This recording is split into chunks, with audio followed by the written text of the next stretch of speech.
Hey, before we get started, I would like to just issue a content warning that there is a massive theme of suicide, also mentions of death, and the fears of growing old or losing your morals. So, be warned. Can you hear me? Finally. When the doctors finished up with you, I told them about what happened when you sleep. They figured someone should be here watching you, just so the heated blanket or the hemo, wherever it's called, doesn't float away. I volunteered. It was beautiful. The books spinning towards the ceiling, the cabinets opening and closing sink, the chair I sat in floating around like some sort of hover car, all of it. It's become a habit, watching you sleep, peeking in your bedroom when I pass through the hallway, seeing what your subconscious does with your surroundings this night. I try to stop myself. I should stop myself, but I can't. Oh, I'm not getting at anything. I just always wanted to say that, and it felt like a good time. Welcome back, by the way. You were out cold for 2 days. Your power started doing their thing about 3 hours ago, and they took that as a sign you'd be waking up soon. I'm glad they were right. How are you feeling? Not cold, I hope. The town? It saves. No casualties, only 3 hospitalizations. Well, that weird henchman was the first, the one Charlie did a number on. He gave his confession 5 hours ago. There was the dog walker who got her leg frozen. She wanted to thank you for flying her to an ambulance. And of course, you. Right, the lake. It's being melted as we speak. They're working on recovering what remains of the bomb. Do you have anything else to ask? No, we haven't found her yet. She's likely in hiding, thinking of an next plot. Any other questions? Anything at all? No, not about me. Not about any of the team, not about the situation or the villain or whatever. Do you have any questions about yourself, dummy, your recovery, how long you'll be here, all that? I don't have a lot of answers, but I was hoping you'd at least try to ask questions this time instead of trying to rush through it as fast as possible again. Yeah, you're alive, but you nearly froze to death. Doesn't that strike you as important? I mean, you've been in the hospital how many times by now, and you never ask about your own injuries. Yes, it bothers me. It's not normal. I see superheroes like us hospitalized all the time, and their first questions are, how bad is it? Or, when can I get out in the field? Before moving on to other stuff. With you, it's nothing. Never mind, I'm just being. I'm just tired. Haven't gone to sleep. I'll go tell the front desk that you're awake. Fine. That's all you have to say? Fine. No, forget it. I'm not leaving. Not until I finally talk some sense into you. Do you remember what happened before you were hospitalized? Before that. After the call, but before the explosion. On the field, when the team assembled. Rebecca did her usual thing of running all those calculations through her big head and telling us every strategy she could think of, and I remember a lot of them. Danica could have cancelled out the ice with flames. Gregory could have phased inside the bomb and found out what made it tick. You could have telekinetically covered the bomb with whatever was around and let that cover the blast. Hell, I could have just grown really big and dunked in the lake like a basketball. But no, you insisted on telling us to evacuate everyone while you dealt with the bomb using the last strategy she came up with. You picked it up with your powers, putting so much unnecessary stress on your mind, and then threw it in the lake. Except that's not all you did. You said it wasn't deep enough. You said you had to go in yourself so you could push it down as far as possible.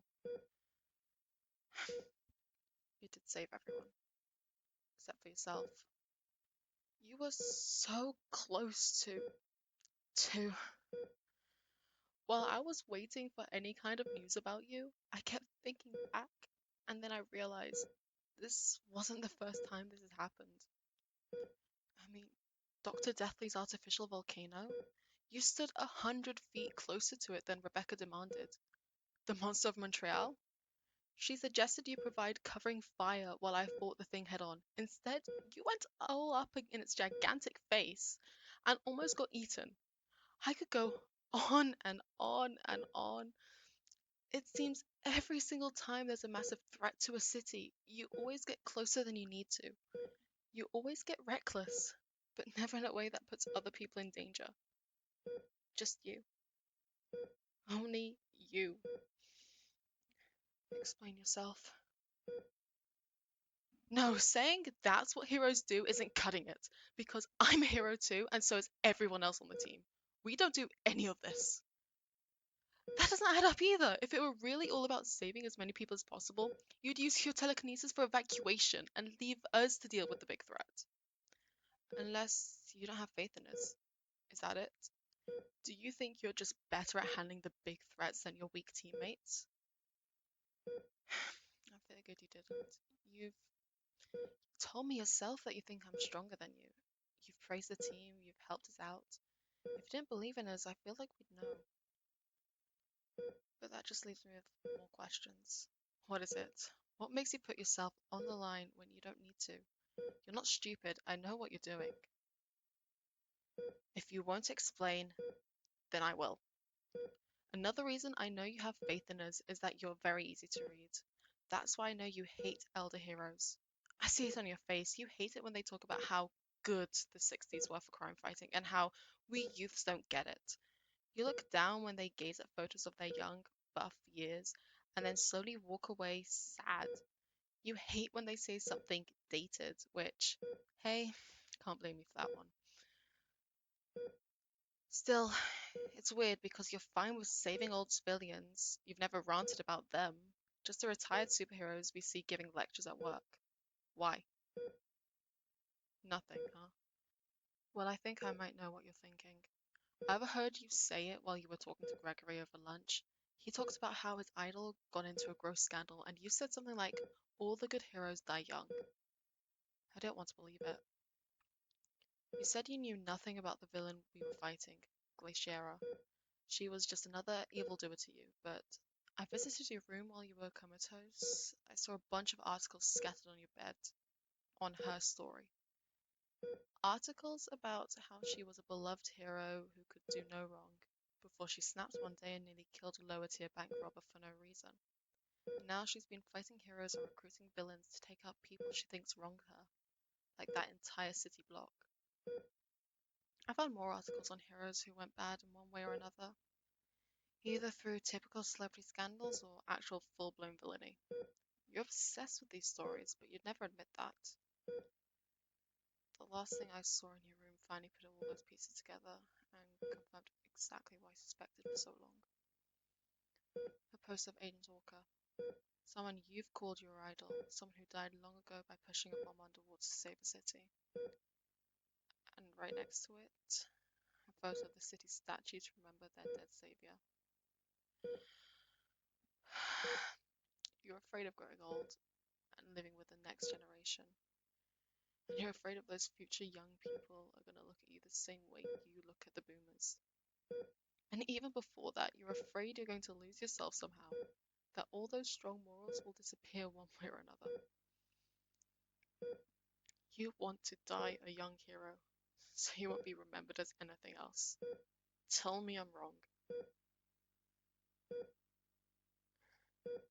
My God. How could you? How the hell could you get out of bed every morning and lie to me? No, you absolutely lied to all of us. You lied by smiling. You lied by saying you were fine.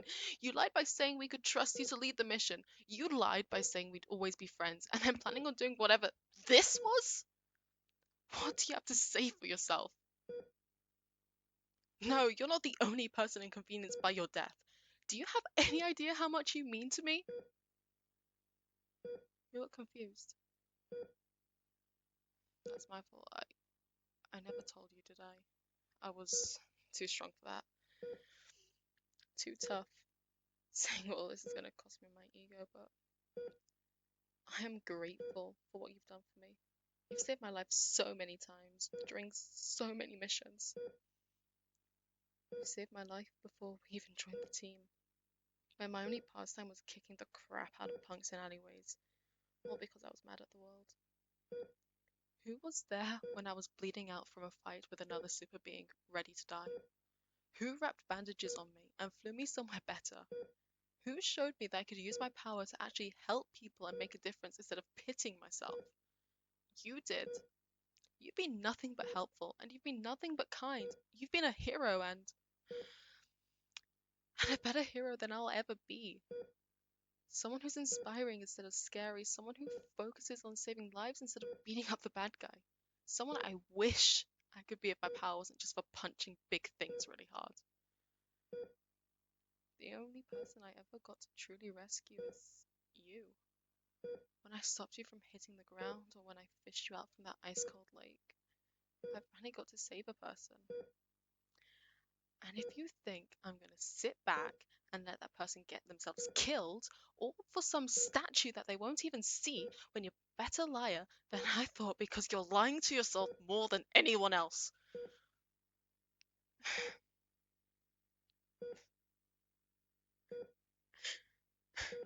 Don't go. Please don't leave me. I don't know what I'd do without you. I keep thinking of a world where the ice gets to you. It made me collapse. Someone had to pick me up. Everybody's scared because they've never seen me cry like this.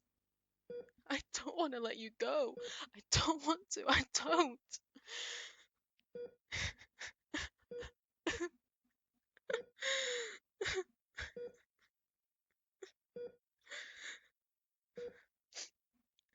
I, I'm sorry you had to see that. You are? You're sorry? You really don't know what to do you? I'm not laying you back on the field until several experts say it's alright. I'm also going to tell the rest of the team they're concerned, just like I was. And they've been asking questions about your behavior and health. Rebecca especially. They deserve answers. I wish I could sit here and give you all the advice you need to hear to get better, but I can't. All I can say is I don't want you to die. If I have a feeling that's not going to be enough. So I'm going to find people smarter than me. People who can help you out of this no matter what. But you have to promise me that you'll let yourself be saved. No more hiding it all, okay? No more letting it eat away at you. It all needs to come out. Good. I'll go tell the doctors that you're up now. They'll brief you on the medical side of things. I hope I see you at the headquarters again. And again. And again and again and again. You get it. Anyways, I'm gonna head out for a second. Inform the medical team that you're awake. I'll be back, don't worry. And remember, we care about you. The whole team cares about you. Okay? See you soon.